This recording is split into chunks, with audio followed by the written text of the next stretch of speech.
Hello everyone and welcome to Friday Night Countdown, coming to you from the Board Game Barrister here in Milwaukee, Wisconsin, the day after Pro Tour Battle for Zendikar. Rich Hagon, Brian David-Marshall with you, and BDM, it's been another terrific Pro Tour weekend. Yeah, the weekend featured a freshly rotated standard format, a brand new draft format, and our Hall of Fame induction ceremony for the new class of the Magic the Gathering Pro Tour Hall of Fame. But in the end, we crowned a new Pro Tour champion in Japan's Kazuyuki Takamura, who won the whole thing with his Abzan aggro deck. Let's take a look at all the top 8 deck lists from Pro Tour Battle for Zendikar.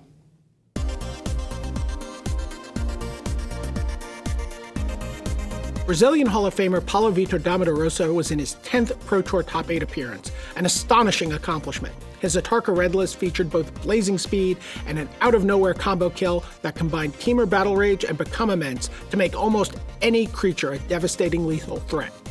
Paulo likened it to some of the most powerful combo decks in recent memory.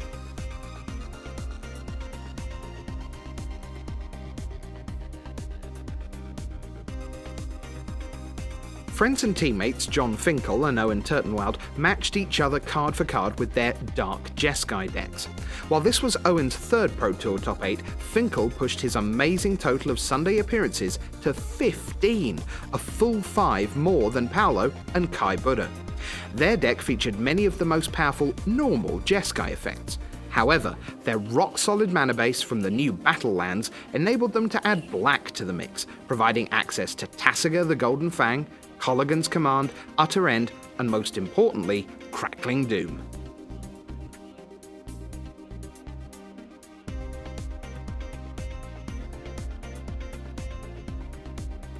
World Magic Cup champion Martin Mueller of Denmark was in his first Pro Tour Top 8. Still just 18 years old, Mueller demonstrated time and time again that he was equipped to battle with the best the game has ever seen.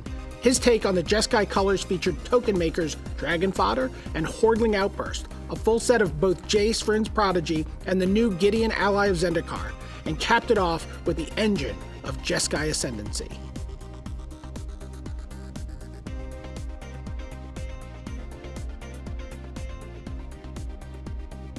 The final take on Jeskai in the top 8 came from Japan's Ryoichi Tamada. His was the most traditional look at the white, blue and red colour combination. After a strong early game of Hangerback Walkers and Mantis Riders, Tamada could look to reload with the ever-powerful Treasure Cruise, while Gideon, ally of Zendikar, proved an excellent addition to this well-known archetype.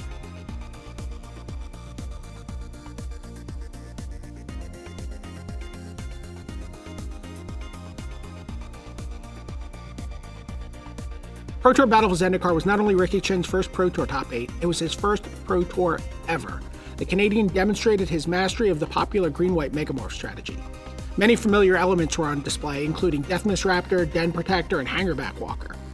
Warden of the First Tree provided a huge threat despite its small beginnings, and Gideon, ally of Zendikar, continued to show why it's one of the most powerful additions to the new standard format.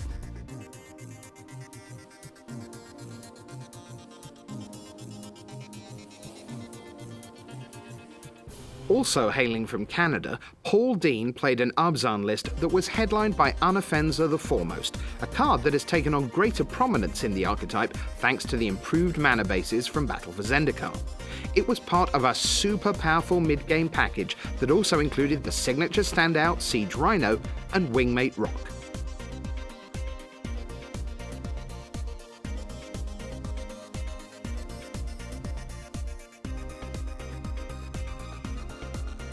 The other Abzan list in the top 8 was in the capable hands of eventual champion Kazuyuki Takamura of Japan. There were no big surprises in the list, a testament to his ability to constantly find the right play at the right time against everything the new standard format could throw against him. He defeated Martin Mueller in the quarterfinals, Paul Dean in the semifinals, and countryman Ryuichi Tamada in the 5-game finals to not only win the Pro Tour, but also earn a seat at the 2016 World Championship. Immediately after his victory, he talked about the importance of sequencing your lands in order to be able to deploy your best threats right on curve. このデッキアブザンを使うときは、先手のことで、ギデオンの枚数が非常に重要になってきます。先手のギデオンはすごくマウントを取りやすくて、絶対に4枚必要かなっていうカードです。で、後手の時はギデオンがマウントを取りづらくなってしまうので、だいたい2枚から、0枚に、減らしてみてください。それがこのデッキを使う時のコツです。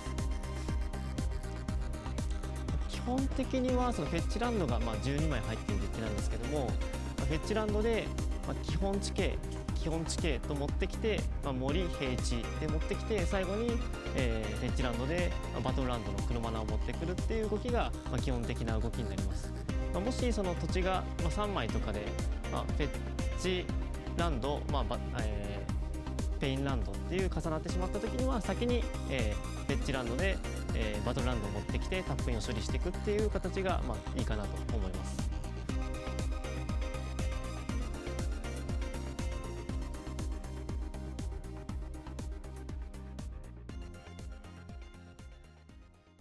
While the top 8 gave us signposts to new standard, the metagame picture is by no means complete. Yeah, towards the end of day 2, I caught up with Hall of Famer Frank Karsten. He's a legendary metagame analyst, and I wanted to find out what his takeaways were from this exciting weekend of standard action.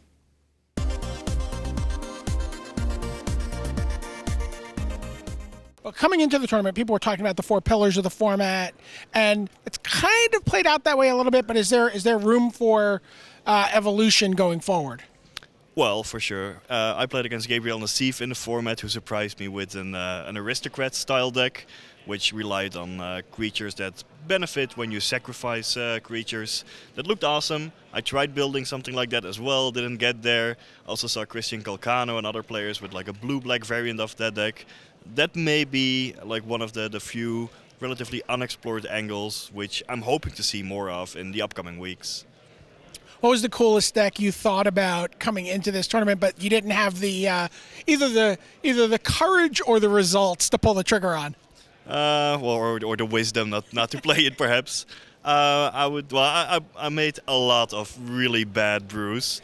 I think I got laughed out of the room for making some Grixis ingest deck with like all the ingest creatures and then some more devoid cards, and it didn't win a single game, I don't think. But that was, well, something I was trying. Always the new cards from the new set, seeing if it can work together. It was fun, but there is just not enough support for it. I also tried a Ram deck, trying to get into Ulamog, with Hedron Archive and all the sweet lands, but without Rampant Growth, it just didn't get there. I'm hoping to see some more support for those archetypes in the next set, and Ode of the Gatewatch. I will certainly be looking for that. Knowing what you know now about this particular event, what deck would you have played in the tournament? I played Atarka Red. I didn't make day 2, but I would have, if I would have to make the same choice again, I would still play the same deck. I enjoyed how it played. It fits my playing style.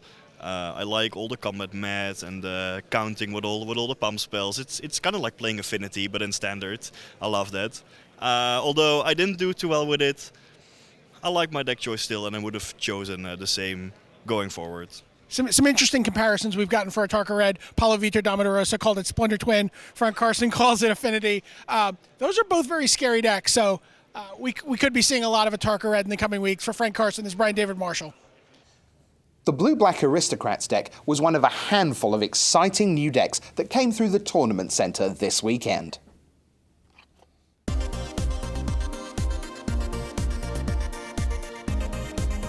Christian Calcano and Oliver Kamaiko's Blue-Black Aristocrats deck was the most buzzed-about deck in the room. Built around making Nantuko Husk unblockable with the ability of Whirler Rogue, and then sacrificing the 3 bodies to make the Husk huge, the deck is capable of winning out of nowhere. Liliana Heretical Healer, Zulaport Cutthroat, and Vampiric Rites all play key roles in making this a deck you need to be aware of before heading to Friday Night Magic. You can always count on Sam Black to come up with a unique take on a new standard format, and he did not disappoint. He and several of his Ultra Pro teammates switched to a Bant Tokens deck that he designed the day before the Pro Tour. Black explained that one of the challenges of building a go-wide tokens deck is finding the right balance of cards that make tokens and cards that provide effects to boost the power and toughness of those creatures. Gideon, ally of Zendikar, and the under-the-radar Retreat to Emeria were 2 cards that were able to do both jobs effectively. Dan Ward's Teamerai deck combined the flexible mana base from the Fetchlands and Battlelands with mana creatures Beastcaller Savant and Rattleclaw Mystic. With all those colors at his disposal, Ward was able to play a bevy of dragons, enough to play Draconic Roar effectively, and reliably cast either Savage Knuckleblade or Mantis Rider on turn 3. Perhaps even more frightening than either of those creatures was a 6/6 Vigilant Woodland Wanderer, a card none of the other teams managed to find in the Pro Tour. On top of all that, we had Hall of Famer Jon Finkel, exclusively for Friday Night Countdown, come in and give us a walkthrough of his Dark Jeskai deck. It's a deck that carried him to his unprecedented 15th Pro Tour top 8.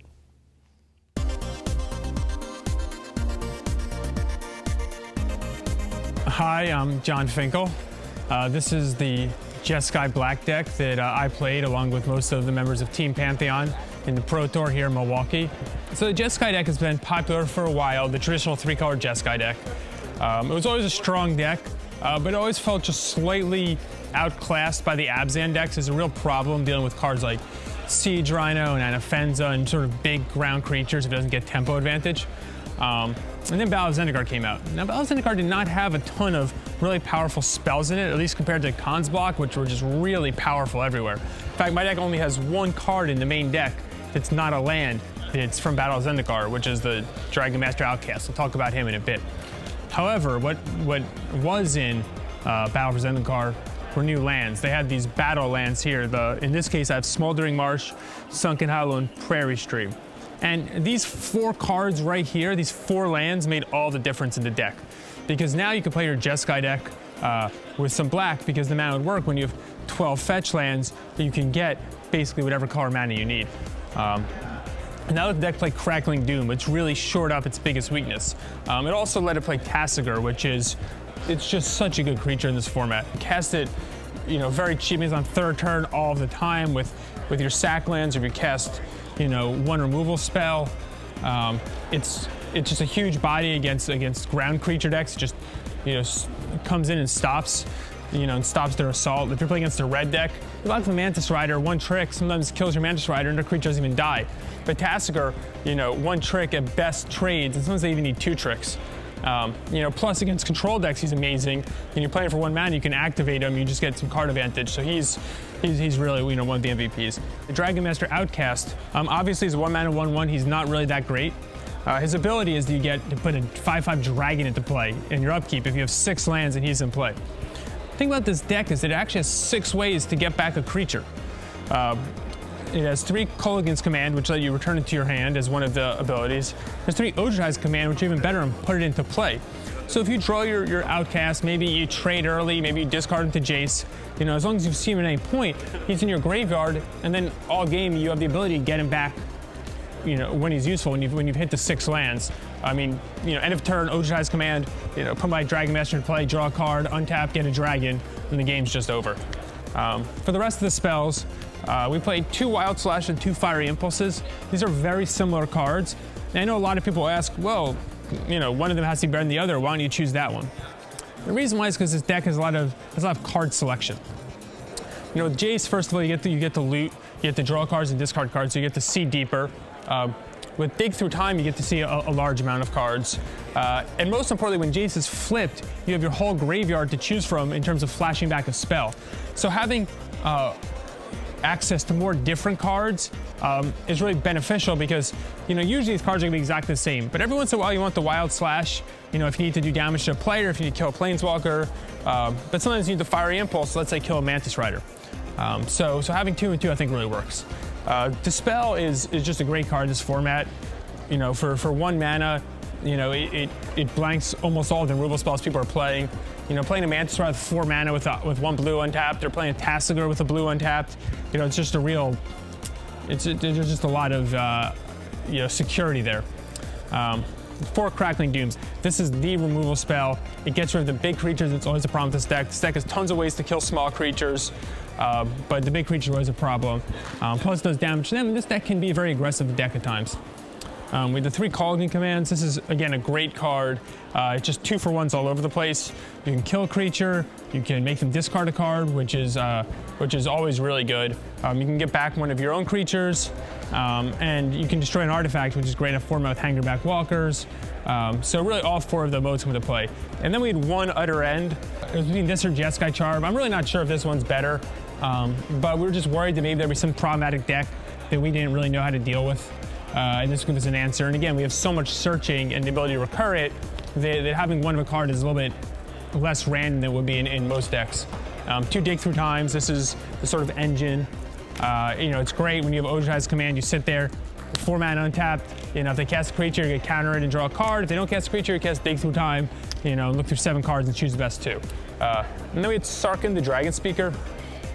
This guy was a last-minute addition. There were really 2 reasons for it.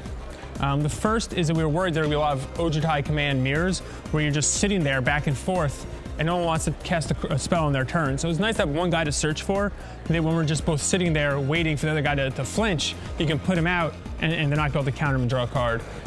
Also, we thought there'd be a lot of Gideons, and he's very good against Gideon. Gideon comes down the other side, he makes a 2/2, you drop your Sarkhan, give him haste, flying dragon, and kill their Gideon. Now the land. Let me talk about the land for a second. This is very important. We have 26 land. 26 seems like a lot of land for a deck like this. We're at 25 for a while. I think that really you need to play 26. I'm almost closer to 27. First of all, you can discard cards a lot with your Jace, and oftentimes those are going to be land. You have so much to do with your mana, and you can activate Tasigur. You're returning creatures with your Colligan's command, recasting them. You're drawing cards and putting creatures with your Ojai's command. You're digging through time. You're using your Soulfire Grandmaster to flash back. So having a lot of lands is just, you very rarely flood out with this deck. And also, you're playing 4 colors, so your colored mana is a little bit iffy. In terms of the selections here, we put a real lot of thought into it. The things that I think have to be right, you have to play 4 Mystic Monasteries, you have to play 12 Sacklands. We went with our basics. We played 1 of each basic, we played 2 mountains. The reason I play 2 mountains instead of, let's say, a second Smoldering Marsh is because the deck doesn't really need that much black mana. If you have 1 black mana in play, you're totally fine. And there's a lot of value in getting basics because you need your first 2 lands to be basics so you can search for dual lands. We played, 2 Prairie Streams because we wanted to have the extra white mana. We don't replace it with the plains. The second one because you also need a lot of blue mana in play. There are a lot of times when you dig through time and then you still have to cast a blue spell afterwards. Played 1 Sunken Hollow, which is the land to be gone by every single fetch land in the deck, and that rounds out the mana base. We played 1 Nomad Outpost, just again because we really want to draw our colors, and so we decided that Nomad Outpost was the best additional land. Now the sideboard over here. I'm going to talk about these cards in the order of how good they were this tournament. So the MVPs for this tournament were the Irish Clerics and the Radiant Flames. I played against a lot of Atarka Red. It's a very popular deck in this format. This deck is very good against it. Usually these sorts of decks are bad game 1, but this deck is even advantaged game 1. And then, game 2, if you put an Irish Cleric out turn 2, you gain 3 life, you block a guy, they have to use a spell on it, it ends up saving you 7-8 life. You can always recur it later on with your Ojai's command or your Colligan's command. It's really, when they attack with a creature and you Ojai's command to gain 4 life, put Irish Cleric in play, gain 3 life and block their guy, you can just watch their face just crumble. Radiant Flames is amazing. It's great against the red decks. It's great against the green-white decks. They have these 3-power creatures, 3 toughness creatures, I should say. It's good against just like a lot of random decks. Like a lot of people playing Hangerback Walkers. That's kind of a problem for the deck, so you can kill the Walker, and then you can Radiant Flames away everything. There's some Jeskai decks with Monastery Mentor. Again, it's a way to wipe the board. And of course, with Soulfire Grandmaster, you can live the dream, where you give it lifelink, and maybe you kill 7 creatures, and gain 3 life from every one of them. That's 21 life, and it's almost impossible for you to lose. The rest, very solid, good in the mirror, good against control. Disdainful Stroke. We played 3. It probably should have been 2 and a negate. It's good against control. It's good against some of the bigger Abzan decks. It's a solid card. And then the last 3 here, we had 1 Roast because we're a little bit worried about Abzan aggro. It's 2 mana, which is great. Sometimes you can gain 5 life with the Grandmaster, you can flash it back. And then we have 2 creatures right here, and we have a second outcast, because a lot of times the matchups will become these kind of grindy attrition wars, especially in mirrors against control decks, where what really matters is just if you can get an outcast in play and have it in play in your upkeep, you're going to probably win. Then we had the Felidar Cub because we were worried that maybe there's some enchantment deck. We had some problems with Evolutionary Leap.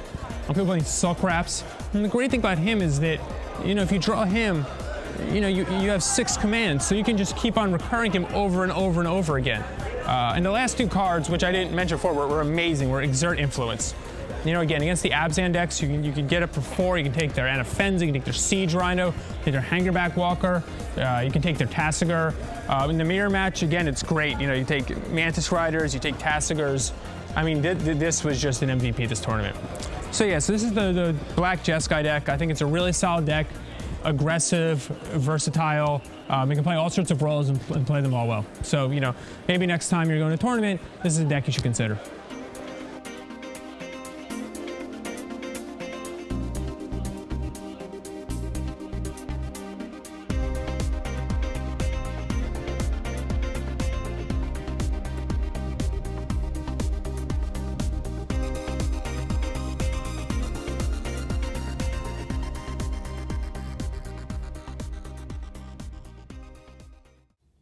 The new draft format at this Pro Tour was triple battle for Zendikar. So BDM, what did we learn about draft? We learned that there are some decks that you want to be in and you really want to drive that theme home. Whether that's the really cool black-white life gain deck, the blue-white flyers deck, which feels like a weird, fun deck to draft because it's kind of almost like an old-fashioned draft deck, or a ramp deck that's just powering out gigantic Eldrazi. There's a lot of different things you can do in this draft format. Yeah, I love the blue-red colorless deck with vile aggregates and nettle drones, as many of those as you can get. You would. Yeah, of course I would. But however much you know about a new draft format, there is always more to learn. That's why we love the game so much. We asked a handful of the best pros in the business to help with your next Friday Night Magic draft.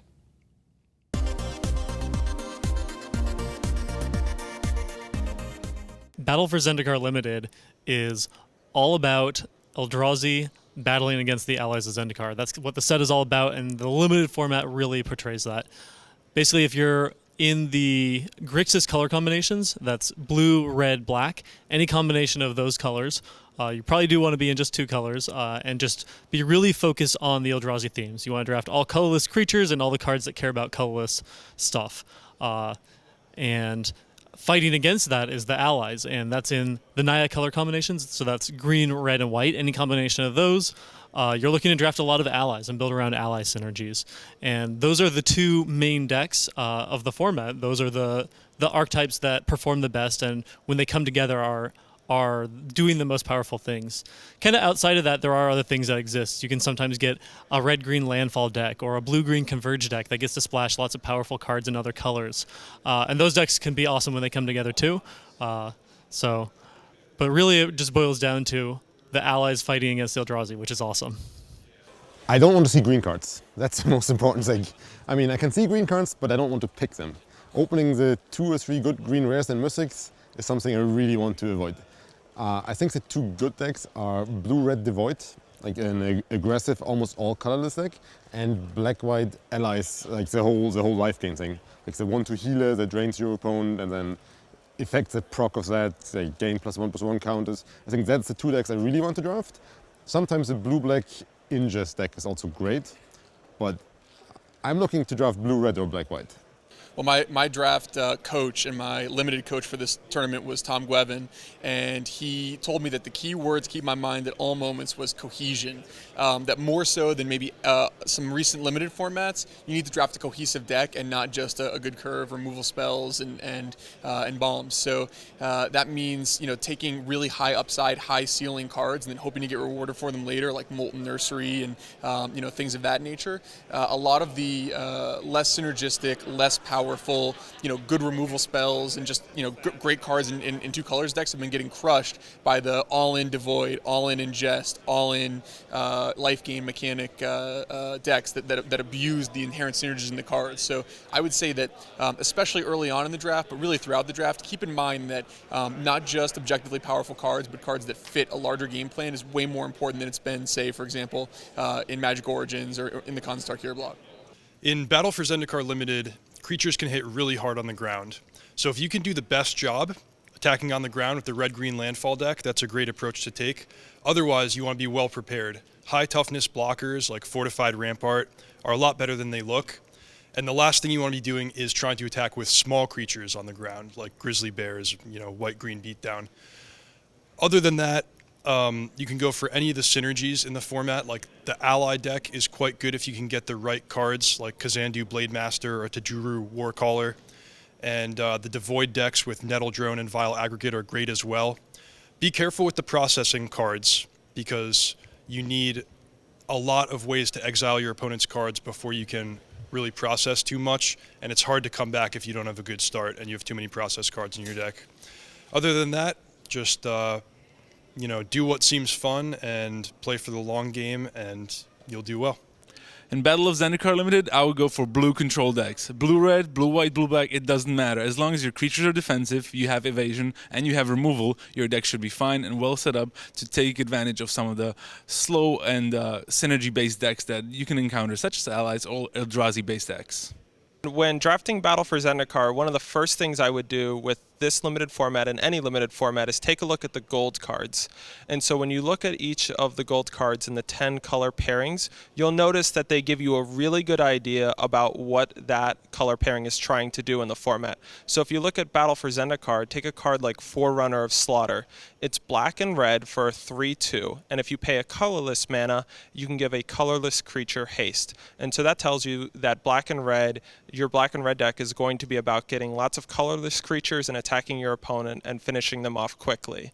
If you look at a color like green-white, Grove Tender of Druids is an ally, which when you play more allies, you trigger its rally ability, which will give you 1/1 plant tokens. And so that tells you you want to try to get lots of cards which make a large number of creatures, and then use pump effects like Tajuru Warcaller to give your team a big boost to cross over the finish line. And if you stick to trying to draft cards which pair well with that gold color card that you get early, you'll have a very cohesive deck with a strong game plan. One of the easiest ways to make a mistake in Battle for Zendikar Limited, in my experience, is to try to just take the best card in each pack, and that can often lead you in a deck which doesn't have a focused game plan. So if you try to make your deck stay on a theme, you'll end up in a really great spot. My favorite decks to draft right now in Battle for Zendikar are the 2 different Devoid decks, either black-red or blue-red, built around stuff like Nettle Drone and Desecrator Drone. You have a lot of really powerful tools that leverage the synergies of the Devoid cards. Other than that, it's the various ramp decks.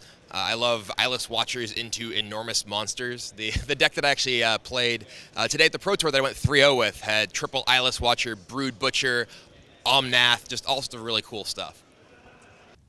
That's some great general advice from our pros BDM, but what if I want something really specific? We can do that for you, Rich.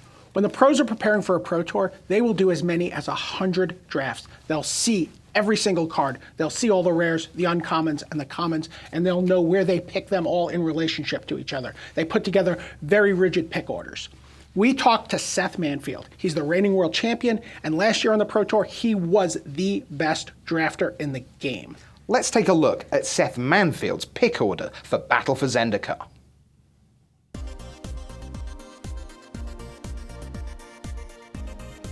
Hi, I'm Seth Manfield, and I'm going to be walking through some of the cards you want to take in for your first pick in Battle for Zendikar draft. So, looking over here, these are what I consider to be the best rares and mythics in the format. We see a couple Planeswalkers, getting Ally Zendikar and Omnixilus. Just the best Planeswalkers in the format. You never pass them. Really, all of this first row, you don't want to be passing. You want to just take them no matter what the other cards in the pack. I think that Quarantine Field is great. It can be a 4-mana Oblivion Ring, or it can be 2 things at 6 mana. All of these creatures, both of the landfall guys are just super strong, hard to beat, need to be removed immediately or else they just take over the game. So yeah, this whole first row, I would not pass any of these cards. And then this whole second row, I consider this second row to be slightly above the uncommons. Cards like Omnath. This is the only 2-color card you're going to see me take over any of the uncommons, and that's because it's the best multicolor card. Even though it isn't a multicolor card, it wins games completely by itself. So I think it's the best one out of them. So I would be willing to first pick Omnath. But all of these other cards, some of them are big mana cards like Ulamog, but if you first pick an Ulamog, you can draft your whole deck around it, and you know that you have an Ulamog in your deck to draw later in the game, and so you can prioritize ramping and fixing. So I actually don't mind for taking this first.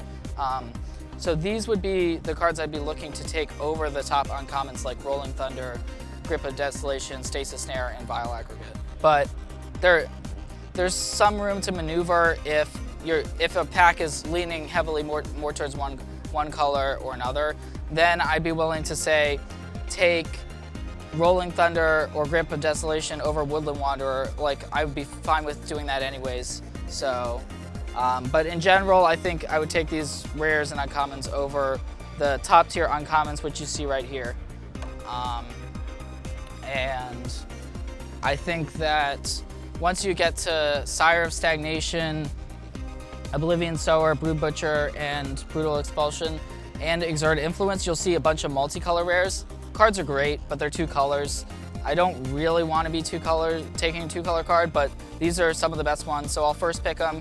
And I don't mind drafting a 3-color deck either. So even if I don't end up 3 colors, Exert Influence is still fine in a 2-color deck. Moving down the chain, cards like Gruesome Slaughter, it's a single-color card, but it wants you to be in a very specific archetype, which is going to be Devoid. So that's why it's not super high. And then we have along this whole row, we have a lot of the best colorless cards. I like starting my draft with a colorless card. These are some of the best rares and uncommons that are colorless because you can go whatever colors you want. They work in a lot of different archetypes. And then after the Deathless Behemoth, this is what I consider to be the best common in the set, the Eldrazi Sky Spawner. This card's just great. A 3-mana 2/1 flyer is already playable. You also get a 1/1 spawn. And so this is the card I consider to be the best common. And then a couple of the other best commons, Complete Disregard, Clutch of Currents, Touch of the Void. They're basically some of the other top commons. The great thing about Complete Disregard and Turn of the Void is that they work very well with Ingest because they exile the creature. And we have another colorless card. And then here we have some of the other rares that aren't quite above the top uncommons, like Smothering Abomination from Beyond Fathom Feeder, Nissa's Renewal. These aren't quite good enough to be above cards like Grip of Desolation, Rolling Thunder, but I won't mind first picking those cards. And then this next row is a lot of the multicolor uncommons because these cards are really good if you're in those 2 colors once again, and there's a multicolor uncommon for each of the 2 color combinations, so they're all really powerful. But if I start out with one, then I'm kind of don't have a lot of room to maneuver in my draft, so that's why they're behind some of the colorless cards that we see up here. We have cards like Lantern Scout. You'll see that I'm ranking the allies a little bit further down. That's a bit of personal preference. Obviously, this card is very good, but for the ally deck to be very good, you need a lot of allies. And so, personally, I rank some of the allies a little bit further down. This one is very good, though. And Tajuru Warcaller, that's another very good ally. Moving down, we have like another 7-drop, like Emiria Shepherd. This is a card that is very good. You could almost consider it insane when you play it, but once again, it's a 7-drop, and in the games that I've seen it in play, it has not really impressed me, because you don't want to play it on 7. You want to wait till you have an extra land. So it is a big mana spell that will win you the game, but once again, it dies to a lot of the removal in the format. It dies to cards like Smite the Monstrous, and then we have like another big mana rare, some big mana cards, because this format's about having a good top end. You do need some big late game changers. This is like a 6 mana, draw 2, make a 4/4. That's great. A card like Veteran War Leader is an ally. I have it a little lower, even though it is good with Sky Spawners and spawn tokens in general. Same with this ally and these allies. I kind of am not, I don't want to be first picking a 2-color ally card. And so a card like Pilgrim's Eye, that's pretty high up, just because it goes in any deck. And I actually like to be 2 colors with a splash, and this is perfect. There's not that many fixers in the format. And I really like Retreat. This should definitely be included. The White Retreat, I think, is the best of the Retreat cycle. And it makes an ally, so it's really good with all of the ally cards. And I also am a big fan of some of the cards that work well in the black-white deck or the sacrifice deck, like the Carrier Thrall. So I would be happy to first pick any of these cards. This is just the order that I would want to be looking at the pack. I would consider first picking one further up if there's like multiple green cards in the pack. I might not want to take a green card, but in general, this would be my pick order, I think. Just know all the different archetypes and know that if you take a 2-color card, because there's so many of them, you don't have a lot of room to maneuver. So be careful about that. And I recommend trying to take a single color or colorless card to start, unless it's something insane like Omnath.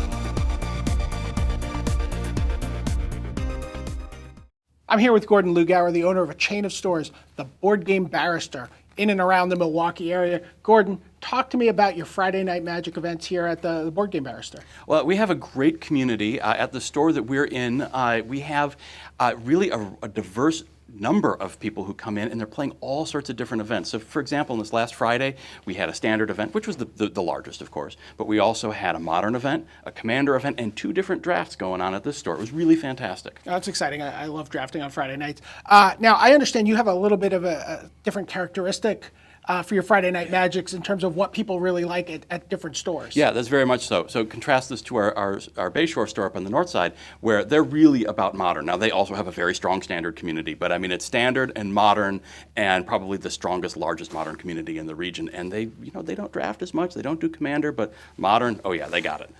So what does it take to create a great environment? I mean, this store is spectacular, and this is the kind of place I would want to come and play Friday Night Magic. What goes into building a great Friday Night Magic location? Well, some of it is the environment. As you said, it's a great store, and people really like being here. But it's really the community that matters, and to make that happen, you have to strike a balance between your competitive players who want to play their good stuff and your people who just want to play for fun, whether they've been playing for a long time or not, and give them a little taste of playing with their friends and playing with whatever cards they want to play with. If you can do that, you can have a good F&M. So from the Greenfield location of the Board Game Barrister, for Gordon Lugauer, this is Brian David-Marshall for Friday Night Countdown.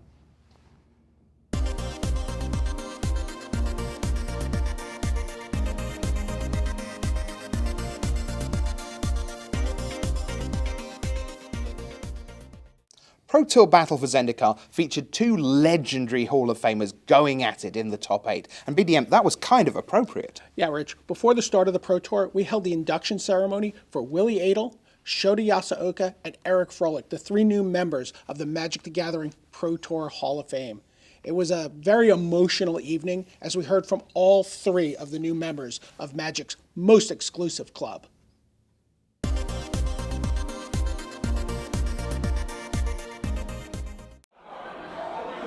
Good evening, Hall of Famers. Welcome to Milwaukee, the start of a new Pro Tour season, and most importantly for three very anxious people sitting in the front of this room, the induction ceremony for the 2015 class of the Magic the Gathering Pro Tour Hall of Fame. At 30 years old, I found myself, like in 2011, I found myself unemployed because I quit my job to pursue the Magic career. I quit my master's degree to do the same, and I fell off the train. And I didn't have a job. I wasn't qualified to Pro Tour anymore. Everything I have at that moment was my family that really supported me at that time and supported me to convince me to give myself like another shot to try to come back to the Pro Tour. And I'm here, so if there's anything I can say now, it's never too late to start. And you should never stop believing if you think you can do something great. And I really want to help like my wonderful wife, my family, all my friends here. Thank you very much.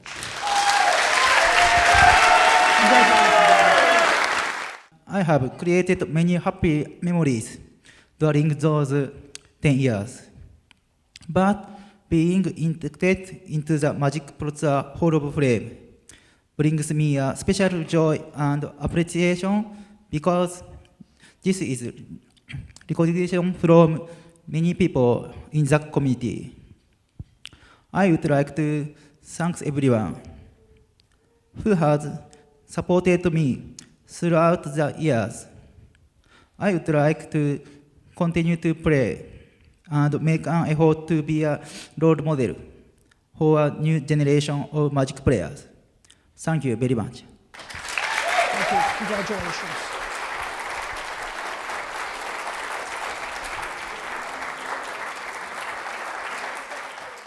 Magic is there aren't really words to define it. It's my life. It's been my life for more than 20 years at this point.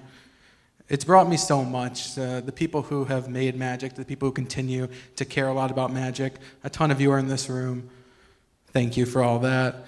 I mean, this game has brought me everything. My lifelong friends, so many of them are here today. If I just start naming around the tables, like all of my closest friends, many of which I've met more than half my life ago. I mean, my first Pro Tour was in 1999, that's half a lifetime ago, and I want to thank my dad.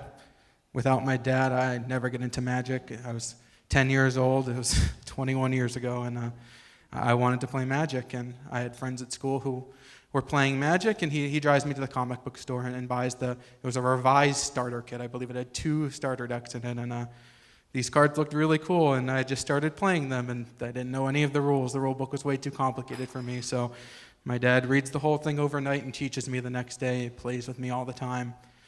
To the 2 most important women in my life, I guess not as many people have had a chance to get to know them, but if you guys can come up, that would be great. My mom, Gail, and my girlfriend, Athena.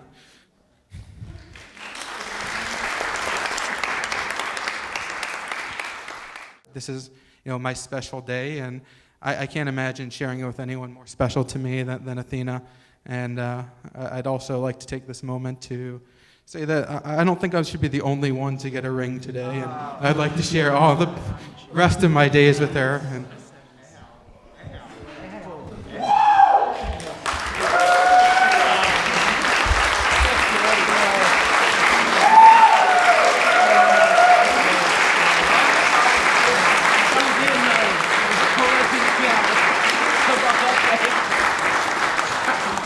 she said yes.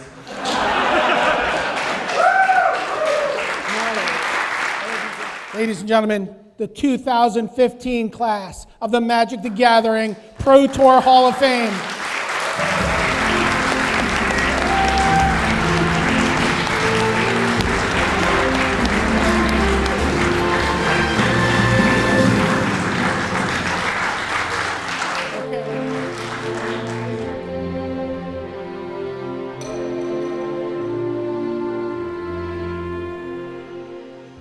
Well, that just about wraps it up here on this Eldrazi-sized edition of Friday Night Countdown. Next up for many of these players is the unique spectacle that is the World Magic Cup. It's taking place December 11th through 13th in Barcelona, Spain. In the meantime, make sure you join the Battle for Zendikar at your next Friday Night Magic. But until we meet again on Friday Night Countdown, from here at the Board Game Barrister in Milwaukee, Wisconsin, for Brian David-Marshall, I'm your host, Rich Haken, saying bye.